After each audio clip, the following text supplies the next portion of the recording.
Hi, welcome to my channel. My name is Vita, and yeah. I just wanna be pleasing to my king. We are going to be doing something very different today.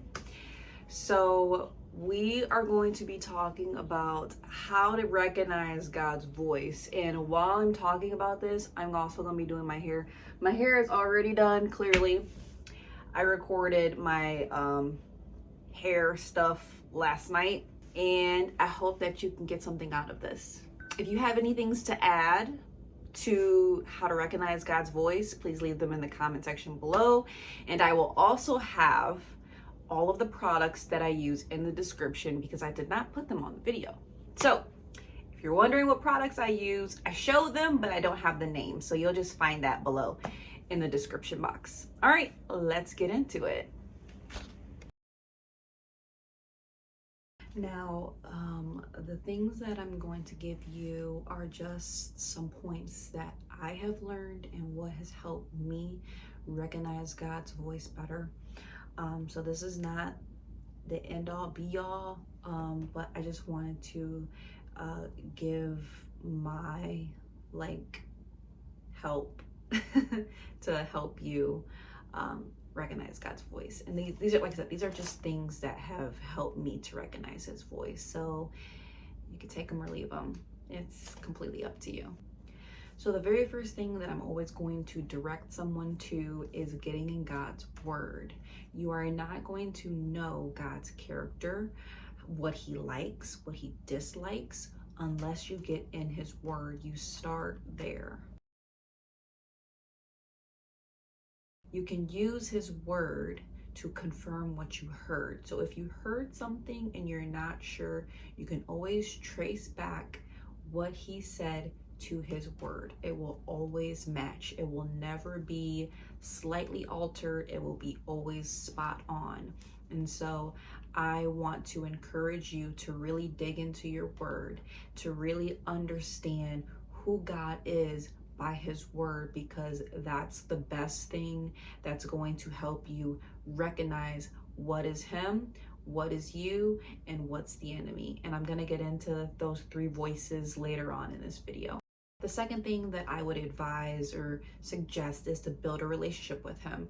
And you build a relationship with God like you would a person. So when you want to become friends with someone, or you want to date someone, what is something that you do? You take time, you spend time with them, you communicate, you find out what they like, what they dislike, all of that stuff. It's pretty much the same thing that you would do with God.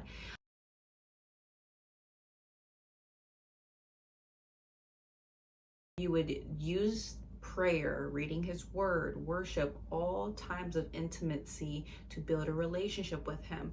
And when you do that often, it's very easy to know who he is through all of those things, just like it would be if you were getting to know someone in person. The more time that you spend with someone, the better it is for you to understand what they sound like. Another thing that I would suggest is prayer and fasting. Obviously, prayer being a communication between you and the Lord. That is very important, and it shouldn't just be you talking. Like, you should be able to sit quietly and wait on the Lord to respond. That is such a hard thing to do, and I can admit that it's very hard for me to just sit and wait and listen, but sometimes he wants to see if you're going to wait and listen and trust his timing. So when you're in prayer, like I said, it shouldn't just be you talking. It should be him talking as well, a dialogue, not just a one-sided conversation.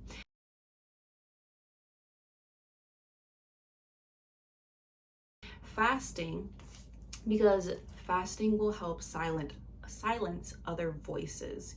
You'll be able to figure out what's you and what's not you.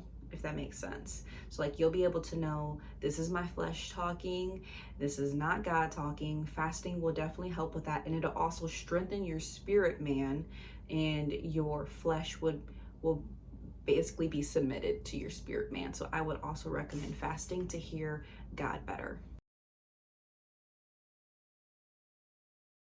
And the last thing that I'm going to talk about is just knowing the difference between the voices. So you'll hear God, you'll hear yourself, and you'll hear the enemy.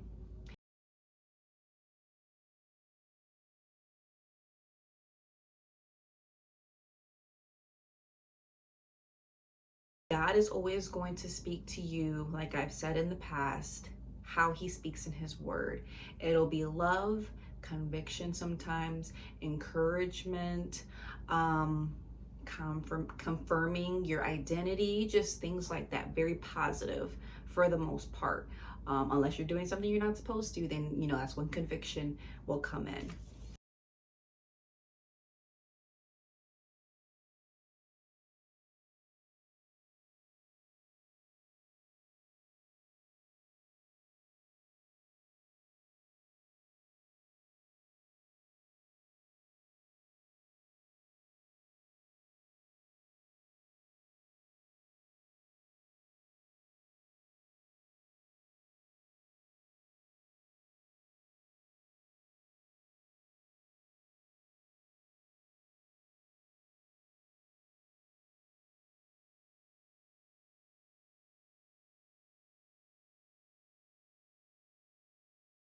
Yourself. So you will hear your own emotions, your own thoughts, obviously.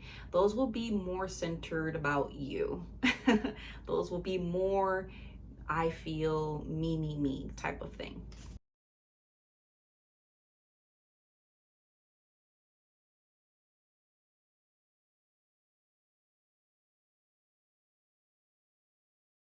And the last one, obviously, being the enemy, that'll be more negative.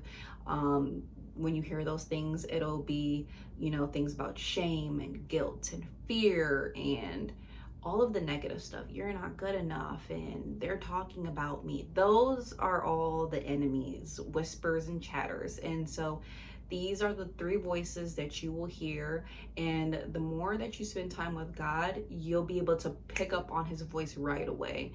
But I just wanted to give you a very quick little thing, because I know a lot of people ask, well, how do I hear the Lord? How do I know what is what? And these are just some very basic, very simple things that I use when I'm trying to figure out who I'm hearing, and just being able to being able to know when God is speaking to me. Like again, it does take a lot of time to hone your ear to God's voice. Anoint your ears with oil. That might sound kind of silly, but it does help. If your ears are spiritually clogged, or you have a lot of different people in your ear, you're taking in a lot of things that can distort how you hear things. Pray over your ears that you would hear the Lord's voice clearly, and that everything else would fall to the ground. That will also help you as well. That you guys got something out of this. If you, like I said, if you have anything else you want to add, put them in the comments below, and thanks for listening. Bye.